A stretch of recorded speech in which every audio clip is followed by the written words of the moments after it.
तो कोई संकट आए देवताओं के पास जाओ, पर जब देवताओं से ही संकट हो तो किसके पास जाए? तब ब्राह्मण देवता के पास जाओ, क्योंकि ब्राह्मण देवता की बात भगवान भी सुनते हैं। लेकिन ब्राह्मण देवता कौन? सिर्फ ब्राह्मणों के जन्म लेने से ब्राह्मण देवता नहीं बन जाते, वैसे कर्म भी होने चाहिए। तो वो शुभ बालक पृथ्वी पर आता है और वेद व्यास जी के महाराज के घर के अंदर जाता है। उनकी धर्म पत्नी वो बासी लेती है तो मुख के द्वार से गर्भ के अंदर चला जाता है। अब महादेव जी आते हैं, नेत्र लाल, क्रोधित, चेहरे पे भयंकर क्रोध। वेद व्यास जी कहते पहली बार तो दर्शन दिए, वो भी इस रूप में। महादेव जी कहते मैं दर्शन देने नहीं आया, मेरे यहां से एक चोर चोरी करके आपके यहां आया है। वेद व्यास जी ने कहा चोरी, वो भी आपके घर पर? चुराने को है ही क्या? अरे मेरा मतलब है आप तो बिना मांगे ही सब दे देते हैं, और आप तो ऐसी वस्तुएं अपने कैलाश पर्वत पर रखते नहीं। भांग धतूरा खाने की वस्तु चुराई हो तो उसके लिए इतना क्रोध? महादेव जी कहते नहीं, इसने मेरी अमर कथा चोरी से सुनी है, मैं इसे मृत्यु दंड देकर रहूंगा।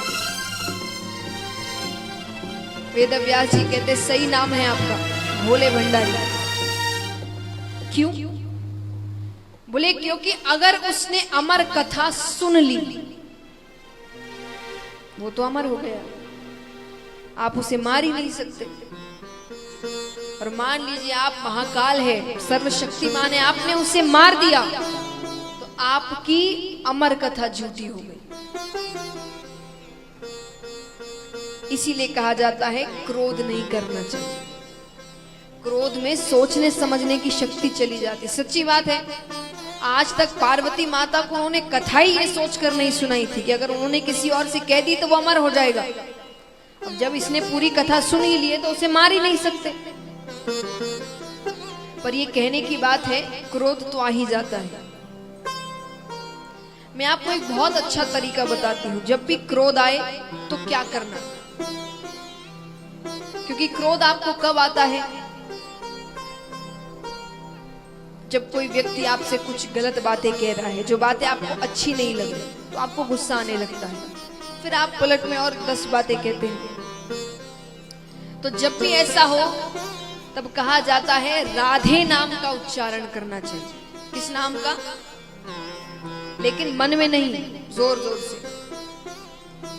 राधे राधे राधे राधे राधे राधे कहते रहे, जब तक क्रोध शांत ना हो जाए तब तक कहो।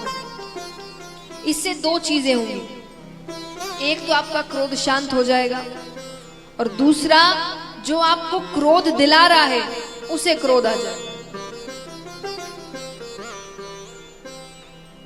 जब आप किसी से कोई बातें कहने की इच्छा रख रहे हैं, कुछ कह रहे हैं और उसकी तरफ से कोई रिएक्शन आ ही नहीं रहा, आप राधे राधे राधे कहते, तो उसे क्रोध आएगा नहीं, मेरी बात ही नहीं सुन रही। तो चलिए एक बार थोड़ा प्रैक्टिस करते हैं, कैसे कहेंगे। कोई आपको क्रोध दिला रहा है तो आप क्या करेंगे?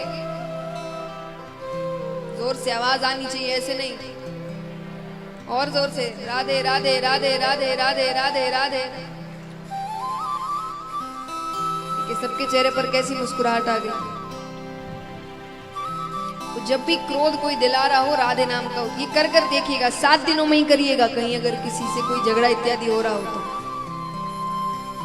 तो महाराज, क्योंकि देखिए क्रोध में भगवान के सोचने समझने की शक्ति चली गई, भगवान भूल गए। तो हम और आप तो कितने साधारण हैं, हम कितनी बड़ी बड़ी गलतियां कर दे। तो महाराज, महादेव जी ने कहा ठीक है, मार नहीं सकता, बंदी तो बना सकता हूं, मैं उसे बंदी बनाकर रखूंगा। वेद व्यास जी कहते अहो भाग्य उसके, अरे यहां वर्षों तपस्या करो तब जाकर किसी किसी को आपकी छोटी सी झलक प्राप्त होती है।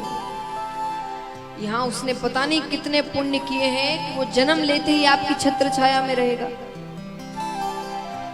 अब एक बालक को जन्म लेने में कितना समय लगता है? 9 महीने। महादेव जी ने कहा मैं 1 वर्ष की समाधि लेकर बैठता हूँ। आप भी अपने बालक के साथ थोड़ा समय बिता लीजिएगा। 1 वर्ष की समाधि यहीं लेकर बैठ रहा हूं मैं। 1 वर्ष बाद मैं उसे लेकर चला जाऊंगा।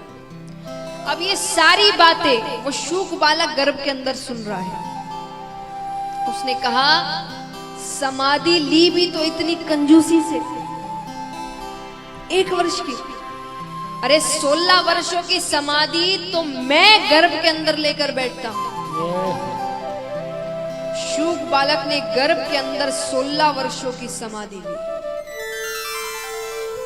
अब 1 वर्ष बाद महादेव जी उठते हैं कि लाइए बालक।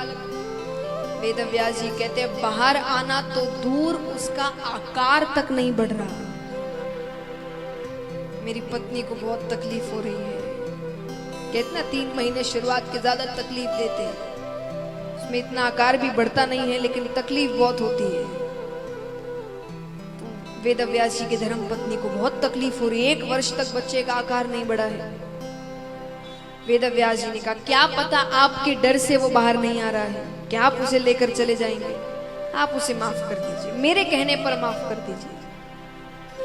महादेव जी ने कहा, ठीक है, माफ कर वे तो चले गए, लेकिन इसका मतलब ये नहीं कि वो बाहर आ गया। 15.5 वर्षों तक वो गर्भ के अंदर ही रहता है।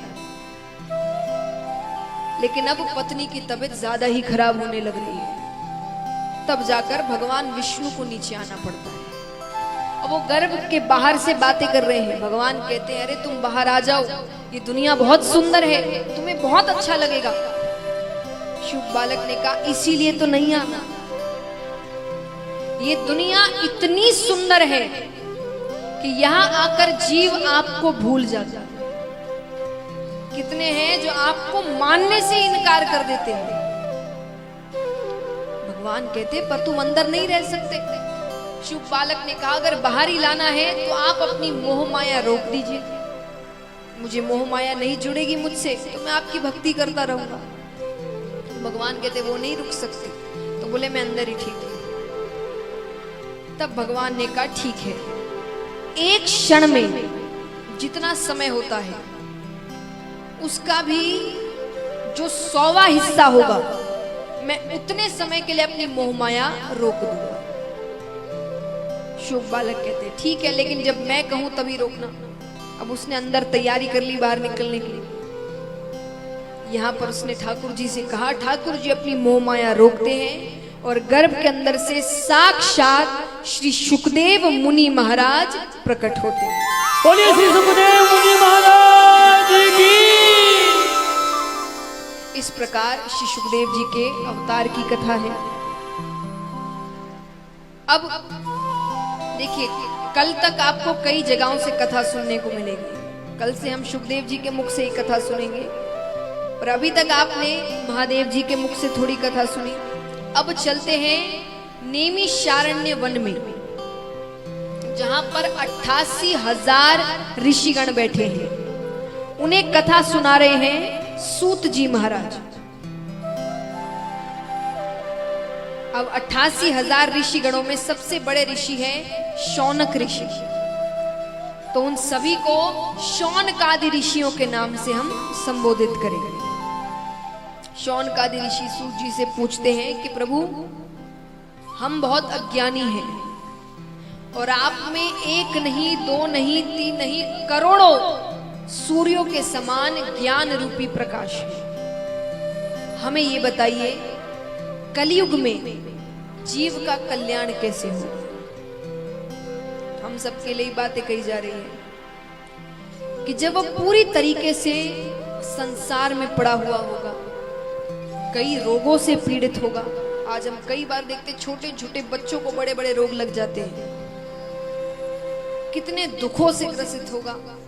ऐसे में वो भगवान से जुड़े कैसे?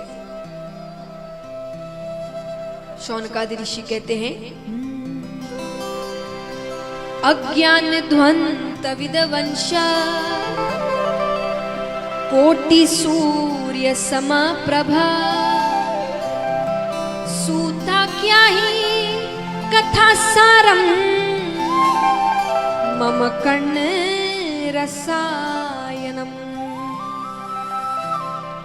मम कर्ण रसायनम। सूत जी क्या जवाब देते हैं? काल व्याल मुख ग्रास त्रास निर्णाश हेतवे श्रीमद् भागवतम शास्त्रम कलोकिरेण भाषितम। सूत जी कहते हैं कि काल व्याल मुख ग्रास, काल एक सर्प की तरह है जो सबको अपना भोजन बनाते हुए आ रहा है। सबकी आयु निश्चित है, एक आयु के बाद सबकी मृत्यु हो जानी है, तो छोटी सी आयु दी गई है हर किसी को। इसी आयु में उसे सब कुछ करना है।